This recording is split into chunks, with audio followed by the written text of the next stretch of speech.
All right. So I was gonna. Next, at the bottom. Just click Just the click blue button. the blue button. Bottom middle, yeah. Okay. And then, yeah. Yeah, that's better. Which one? So I think click outside of that. Click outside. So, Yeah. And Hold- then click the blue button on the bottom. And then click the big blue one. yeah. All right. All right. So I'm just gonna look at an example here. If I can get the quick example, I'll show it to you of an NFL quarterback doing it. If not, then I'll just talk about it.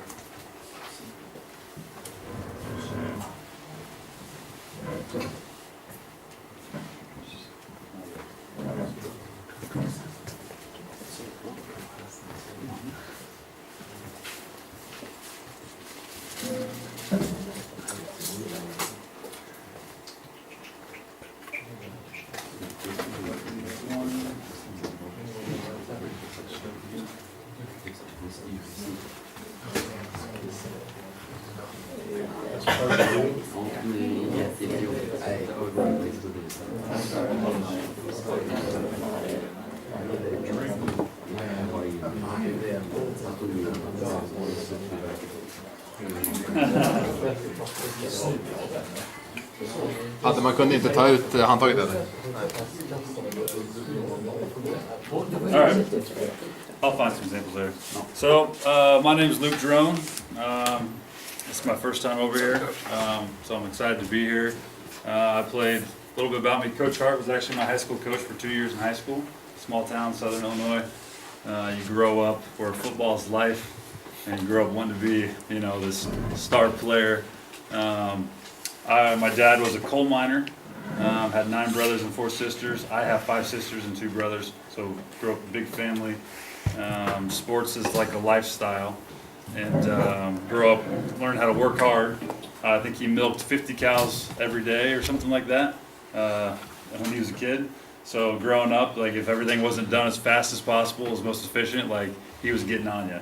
And so naturally, like sports was, you know, like running up the stairs, like go down and get the milk from the basement. Running up the stairs was like, okay, I'm gonna run up these stairs as fast as I can because it's gonna make me faster. You know, it's like every little thing I did was, how's it gonna make me a better football player? And so that was just like the mindset of kind of how I grew up. And so I got to be fortunate enough to be a part of a lot of great coaches. My life, Coach Hart being one of those. And then I played in high school. We were an option team. Mostly growing up, Coach Hart brought the option to Mount Carmel, and got to run the ball a lot. And then I found out I could throw the ball a little bit, and then got a chance to throw it around. A little bit about my story was this was back when there was no huddle. It was VHS tapes and VCRs, and so I think I sent a big vanilla envelope with a VHS tape to like 5 schools, and who knows if they put it in and watched it. But I didn't really get recruited. I thought, you know, the way you get recruited when I was in high school was you make it to a state championship, because you know maybe the college coaches go to those games. But outside of that, it wasn't like college coaches really went to your schools like they do now as much, maybe, I don't know. But it definitely wasn't on instant access right after the game, you know. And so we made it to 2 state championships, got second both times.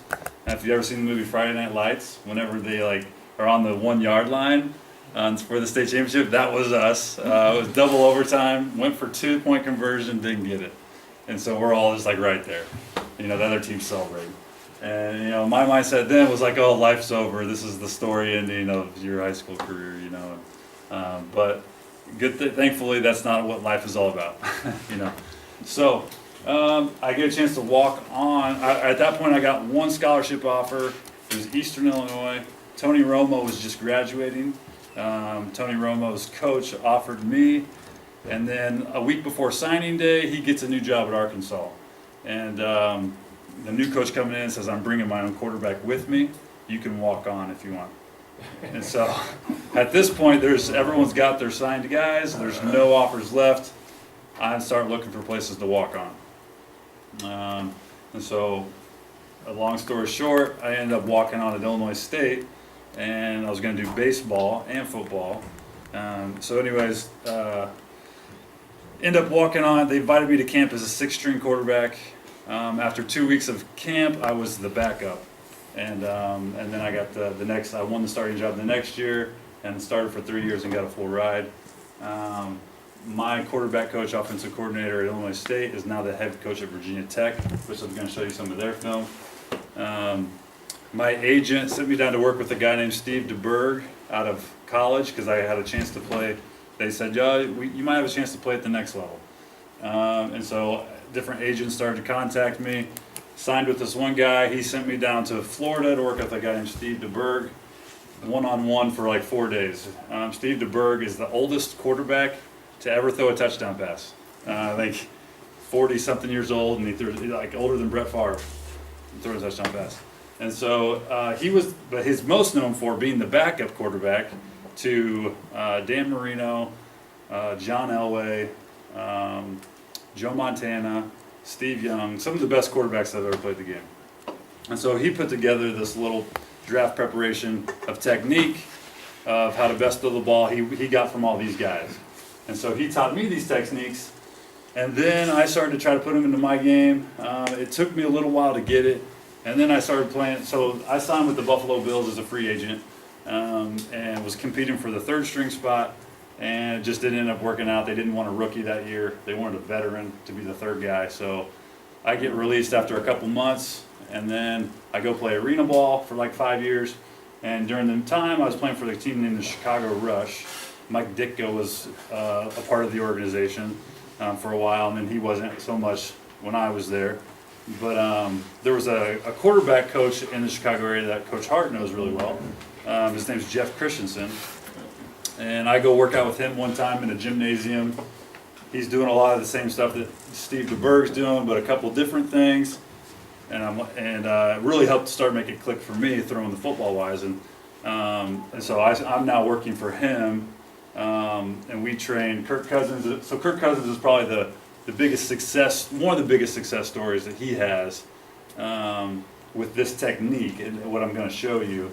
And Kirk Cousins was probably a 3rd-string, probably on his last moment. Like, he better start doing something or else he's going to be done in the NFL. RG3, Robert Griffin III, was the starter for the Redskins at the time, if you're familiar. Kirk Cousins reached out to Jeff Christensen, or vice versa. He starts working with Jeff Christensen. He starts throwing the ball on the money every time. Quick release, ball spinning more, it's got more velocity and more accuracy. He goes back to training camp and just beats out RG3. It's like undeniably, like, he's just completing everything, making great decisions, and he's the starter. He's probably getting ready to be paid a lot of money. I'm not sure what his situation is now. So he's one of the biggest success. Jimmy Garoppolo, the backup for Tom Brady, has been working with him the longest. Trevor, I can go down the list. Trevor Siemian with the Broncos, Tom Savage, who's probably going to be, I think he's just got named the starter for the Texans. Brock Osweiler, Ryan Tannehill for the Dolphins. And so it's starting to really gain ground and blow up because people are seeing these techniques actually work. And I say all that just to help give credibility to the techniques, that not just my own story, because I can honestly say I could probably throw the ball better now at 32 than I could when I was in my prime younger, and so and I'm not as strong and I'm not as fast, but because I'm using the right techniques, I'm getting better results. Personally, not that anyone wants a 32-year-old quarterback anymore. Maybe I did get asked to come over here by Val. You guys know Val, which that means I could probably play for another 15 more years or something. So anyways, I'll talk a little bit about it, and then I'll show a couple clips of these guys doing it. I was trying to show one of the guys actually doing a private workout. We'll see if I can get one of those. And then I want to talk a little bit about offense. I don't know what you guys want to hear. I have a little presentation of an RPO cut up of early passing game. RPO. So like early passing game, if the philosophy is if you have 2 high safeties, you want to run the ball. The safeties come up, you want to throw it. Okay, and so there's some 2 high RPOs that are really just outside runs. You're just getting the ball outside quick. and letting your receivers block. So if you have maybe not as good as O-line, but you have a lot of fast guys and a good quarterback, that's a way to get the ball outside versus two safeties, and it's kind of like just an outside run. Or there's a couple RPOs versus one high safety that you can still do. There's all kinds of ways to throw the ball on first down, but I would say one of the biggest things that I learned about offense, if you can throw the ball on first down, it really opens up your whole playbook because teams aren't real sure what you're going to do. And so the traditional is run, third and long, pass. And it's really, really predictable. Run. We want to run the ball, and we're going to run the ball. And so run, pass, punt. Okay? Third and long is really hard to throw the ball in. Okay? And it's not easy. It's not easy for anybody because they drop 8 people in coverage. You take your check down, now you're punting. Okay? And so the biggest way is to be efficient and find your matchups and just take what they give you. And then your big plays, you can start running, taking shots on 2nd and 1, getting downs that you can really kind of do some things that the defense doesn't know. All right. But a little bit about the technique. I'll go back to the technique of the quarterback, okay? So traditionally, the way I was taught was, I do remember Coach Hart saying, if you have good feet, you're going to be a good quarterback. And that is true. That's definitely true. The question is, a lot of people have different theories on what good feet is. Okay, I just went to a clinic at U of I, and the U of I coach was teaching his quarterbacks, if I'm throwing the ball that way, I'm just standing as tall as I can in the pocket, and I'm going to throw it as high as I can above my head, the highest release I can get. Okay, and so there's a lot of coaches at a high level that teach that technique. That's completely opposite of the way that we teach it, and the way that you see some of the best quarterbacks in the NFL throw the ball. So if you look at, a lot of this technique is based on Tom Brady's techniques, a lot of breaking down of his film. And so if you look at a lot of, like Tom Brady, Kirk Cousins, Tony Romo, Drew Brees, they have a wide base. And so if I'm throwing that way, it's not this guy, it's more of it's here. Wide base, now I'm in a strong position. Would you guys agree with that from the football that you've seen? You can tell that they actually have a wider base? Yeah? Okay. And so you have the wide base. So the next thing is, most people have their feet just parallel like this. Okay, if I'm throwing that way, your feet are like this, and you're going to step and then transfer the weight off the back foot to the front foot and throw the ball. Okay, the problem with that is when you take a big step and you throw, it takes a long time. And in today's game, with everybody getting faster and not having a lot of time, you end up being late, okay, because it takes too long. And so the biggest advantage to this technique is the quick release. It makes your release a lot quicker, and it's more compact, and I'd say you're more accurate, and you have more ball. I'd say it helps it in every way, okay? And so now, the biggest thing is I'm gonna turn my back foot a little bit like this. So I'm gonna have my back foot now, I'm gonna turn it in just a little bit like this. Okay, and if I showed you a picture of John Elway, he's one of the best examples, and it's funny that Sebastian already knew about this example. He was like, yeah, I think John Elway. I'm like, that's exactly who we point to. I can pull up a picture right now, and John Elway was considered to have one of the biggest arms in football ever, but he really kind of had the best technique. And so John Elway's foot was almost like this, if he's throwing that way, okay? And so basically the best way to explain it, if I was going to push on this wall right here, okay, if my feet are like this, and I push, I can really just kind of lean into it, you know? But if my feet are like this, now I can really push and drive. And so it's a lot stronger stance, okay? And so that's the base we want, okay? Your front foot, you want it to be open, okay, towards your target. Because what happens is, if you can see, most guys that are closed off, okay, I have to get my hips all the way through. Okay, like my football stance is a lot like my baseball hitting stance, okay? It's wide, and I got to get my hips through. Their hips through is where your power, it goes feet, knees, hips, upper body is in a place where it can hold all that torque and power. Okay, so you're basically, all the force comes from the ground, and your feet have to be in the right position. If your feet in the right position, okay, and then you want your knee inside your foot. Okay, if my knee is over my foot, and if I just push force down, which way am I gonna go? I'm gonna go up, okay? But if my knee is inside my foot and I push force, which way is it gonna go? That way, okay? And all of sports, well, throwing, hitting, anything that has to do with this motion is all about transferring that weight to here. And so the goal is we're getting from here to right here as fast as possible with the most power possible. That's it. We're just going from here to here, okay? And you take out all this stuff and you do it with the most power, okay? So the next question is, well, how do I generate power? Okay, well, you're in the stance, and now I'm gonna have my elbows tight. You see, some quarterbacks, they get here, okay? They're here, and they just get, when they get real long, and they have what's called a flying left elbow. And your right elbow is going to do what your left elbow does. So if my left elbow goes here, my right one's going to go here as well.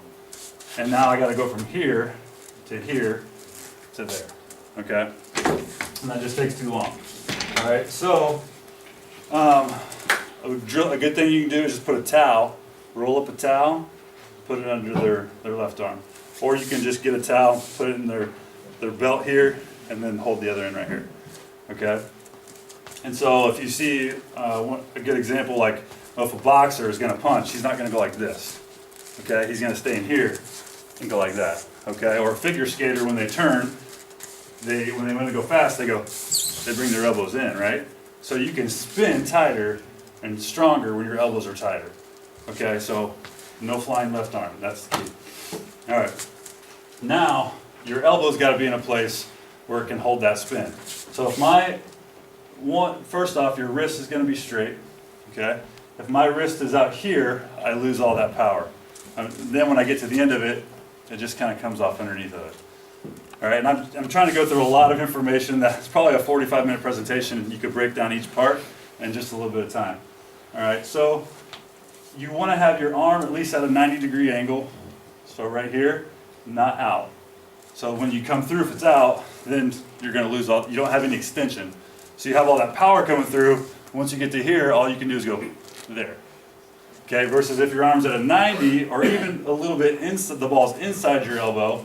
Now when I come through with all that torque, I have all this extension to release. Okay, and that's where your accuracy and your touch and your spin come from. So you got the power, boom, and now it's all that extension. Okay, because the ball's in here. Okay, so a couple good drills you can do to warm up. Okay, first, and then just second off, grip.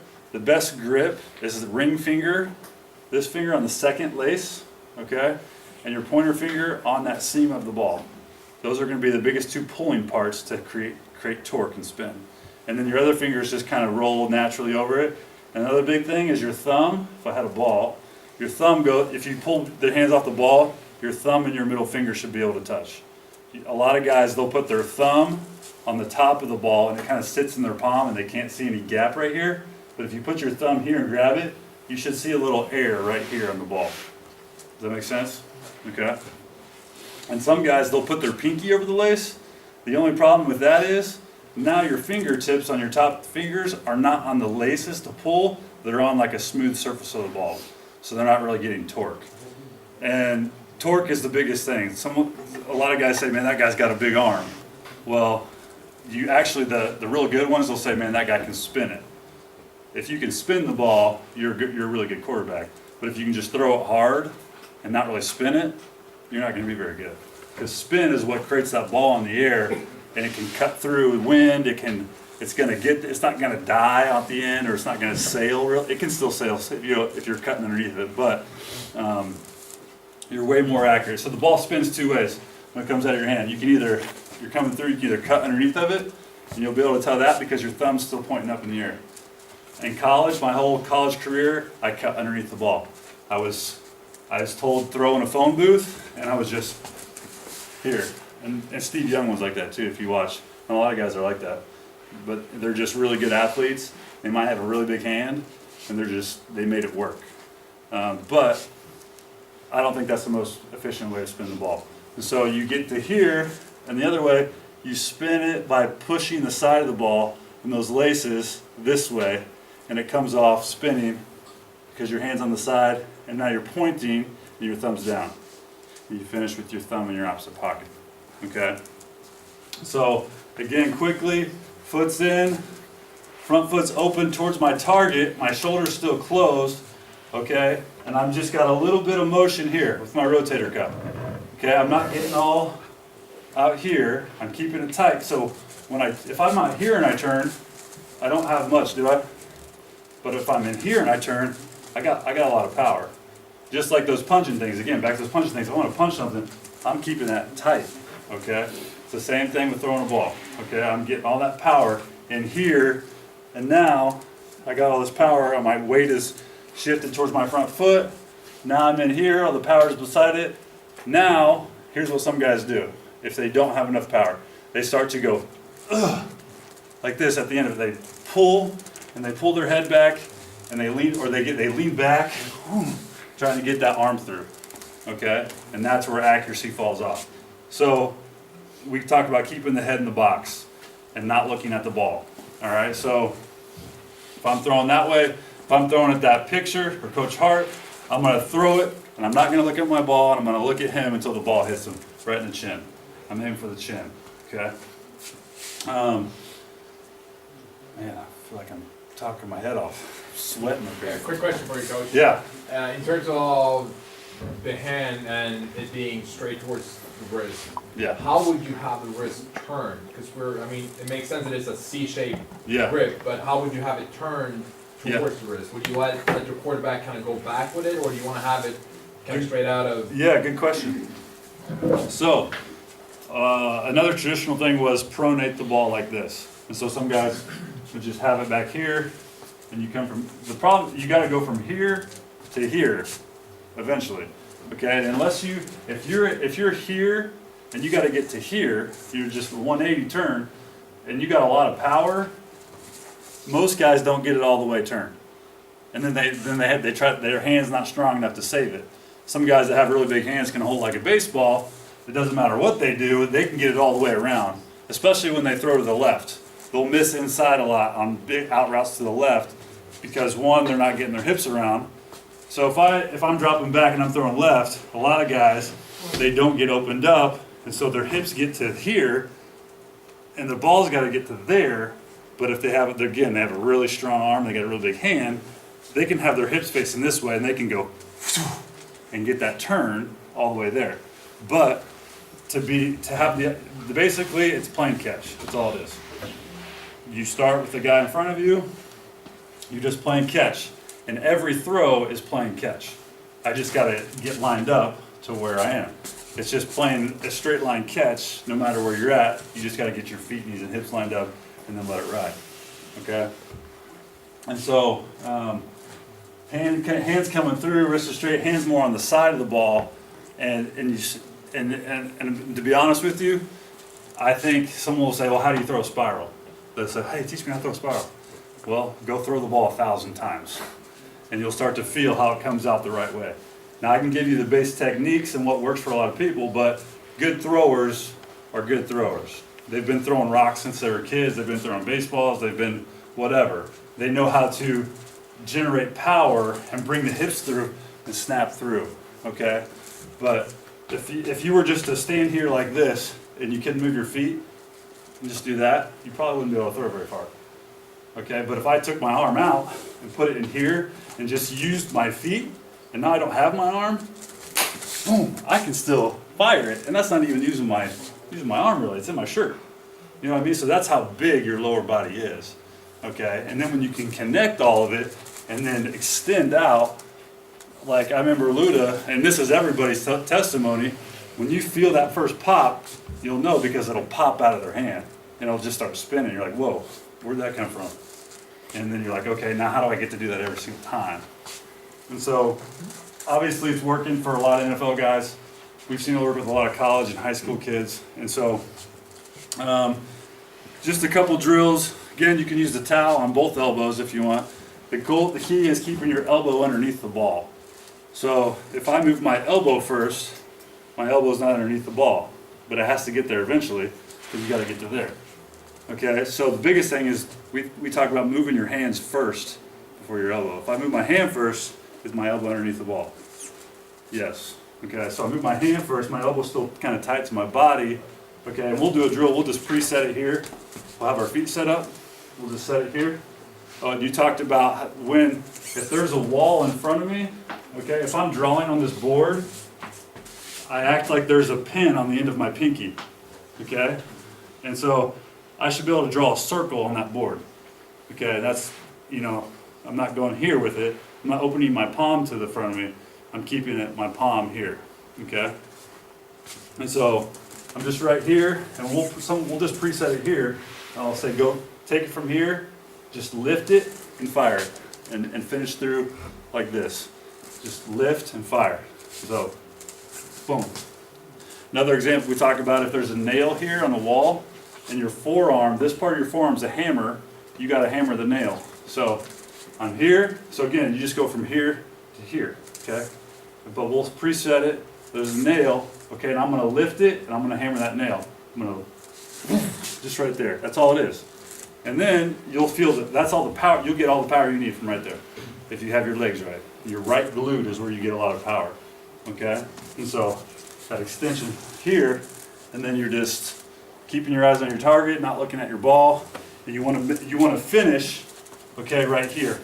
Your feet should come all the way through, your chest and your belly should be facing your target, and you should be over here, okay?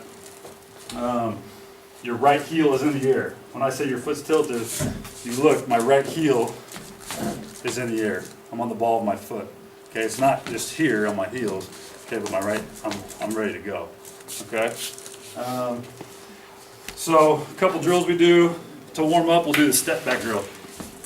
You can't move your front foot, you just stand facing your target, you step backwards, turn and torque, and then just lift and throw.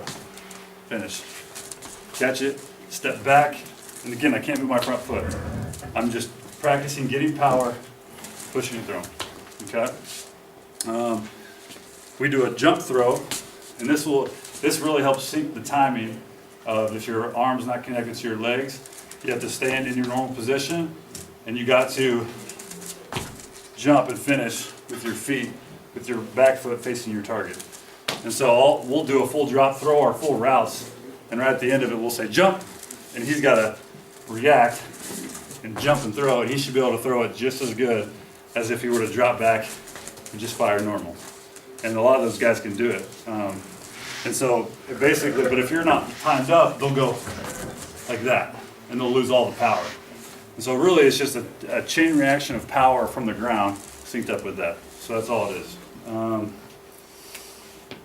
Let's see here. What else? Do you guys have any questions so far? Is this all like brand new? Making sense? How many quarterback coaches do we have in here? Or that actually work with quarterbacks? Right here, 1, 2. Been doing a little bit, but Little not that bit? much.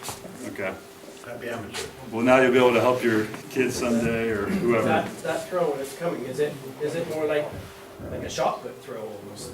Because you're not raising your hand up over the helmet then. Well, you're not over the helmet, but you're still right. I would say your elbow It's not at your ear at least. is parallel to the ground. Yeah, Okay, but you're not here because obviously you can't turn very good here. but you got the 90 and the Okay, 90. but you can really harness that power at a 90-degree angle. Yeah. Okay, and you can have the ball in here if you want. Actually, Steve DeBerg says if he really wants to get extra power and throw it longer, he'll either put the ball inside his elbow more or he'll cup his wrist a little bit. I tried that, it didn't work for me. Now Steve DeBerg has really big hands. I mean, so you can't really base everything they say. And again, these techniques, you have to cater them to the people because everybody's different. These are just base things that have really worked for people. Because I know that the kids, they get the side arm or they get certain shot put throw from here. Yeah, Trying to get yeah, them you can tell right away when a kid is Yeah, going like that because it doesn't come out and it just kind of comes out of their hand like that. and they start getting legs and it comes down. Yep. And so, again, the key is you want to keep your hand on top of the ball. And so when I say that, so one thing you can do is when you're holding in the pocket, you can kind of tilt your hands together a little bit. That'll keep your wrist from, going like this. Or some guys pat the ball underneath while their wrist is already in position. That's gonna be underneath, and they're gonna lose a lot of power. Okay. The biggest thing, and I'll just say the hardest one, is throwing to the left. If I'm a clock, if it's 12 o'clock and 6 o'clock behind me, if I'm throwing an out route to the left, whether it's if you're a 5-step route from underneath, it's 3 in the gun. So let's just say I'm in the gun, I'm throwing a 6-step speed out, which is it's about a 12-yard out. I'll go 1 straight back, 2 crossover, and my